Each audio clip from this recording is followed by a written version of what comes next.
and I even had some patterns picked out there. But when I looked at that list, I was stressed. Hey friends, it's Shay from Trans and I Craft. Welcome back to my channel.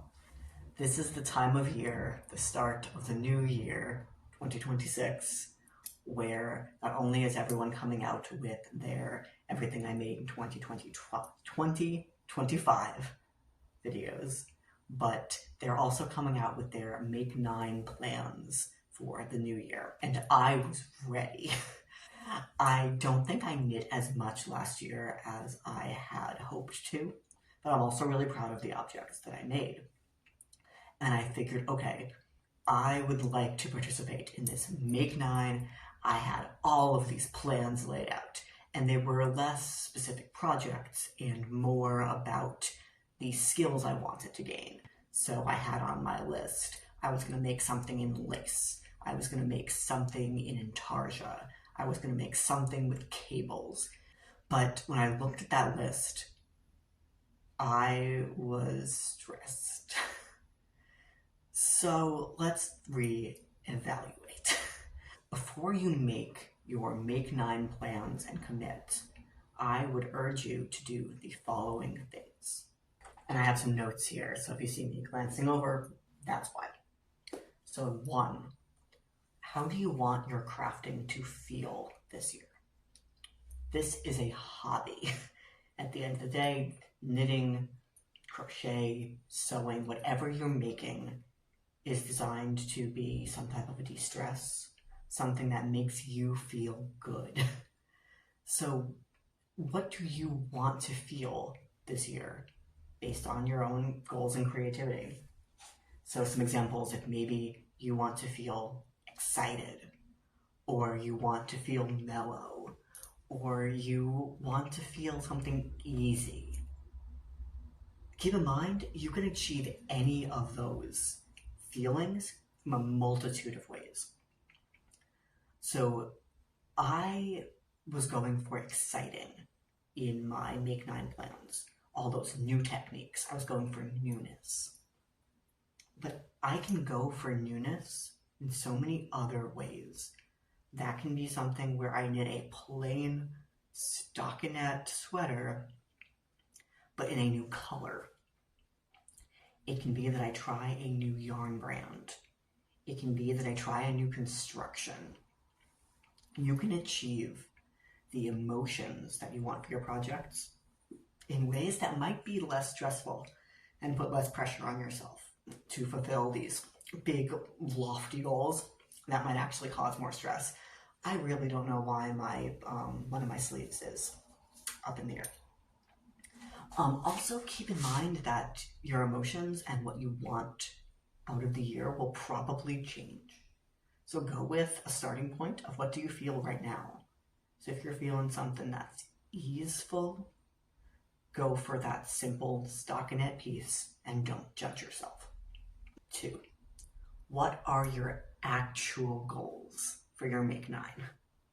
Because I can say, I want to make that lace pattern. I want to do that funky intarsia. But what am I actually looking for under that? I want to build new skills. Maybe you want an office wardrobe, and maybe that's more important to you than the Make 9 that you listed. And also, maybe you do your Make 9, but look at the list you had. Does it actually achieve the goals that you actually want? Next, do you even like your scrap yarn? And I say this because this is also the time of year when people will start their scrap down challenges. A lot of people's Make 9s that I've seen have included things like, I'm going to use my advent calendar, or I'm going to use these scraps. I'm going to make scrappy projects. And that was something that I was also planning on, but I'm actually finding that it's not working for me. You might hear my cat in the background. I still have a lot of yarn from when I was a crocheter, and even though I had a whole video where I got rid of pretty much all of my acrylic, I still have yarn that realistically I don't like, I'm not going to use, and when I try to use it, it just makes me sad. What? We've got a baby. We've got a baby. Here we go. So I bought the ranunculus pattern with the intention I was going to use some of my scrap yarn, and it was going to be the lace, or an option for the lace on my Make 9. I have a lot of Lion Brand Kobu and Lion Brand Trubu. And I initially started out with the Trubu 100% rayon, and my god, this yarn was splitty and an absolute nightmare, not to mention the fact that my tension was not happening. So I scrapped that. I was like, okay, you know what?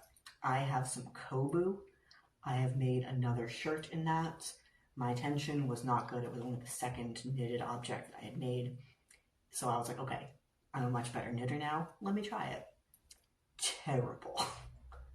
Tension still sucked, and it was not happening. So rather than beating myself up over like, wow, why can't I just use my scrap yarn, meet my goals, that I'm like, you know, I'm gonna do something that's simple, easy, makes me happy, still in yarn that I already have in my stash, but I don't have to put this yarn to use in some fancy new project. It's okay to be kind to myself. It's okay to be kind to yourself. And those are honestly the best intentions you can have while thinking about your Make 9 or your crafting plans for the year. Which lead me to the last thing I would urge you to consider before you settle on your Make 9 is, are you being kind to yourself? Or are you setting yourself up for failure and setting yourself up to beat yourself up because you didn't achieve in the exact specific way that you wanted? I do that, and it's not a fun place to be because I will set these massive goals for myself, and then I'll beat myself up when I don't reach those impossible standards.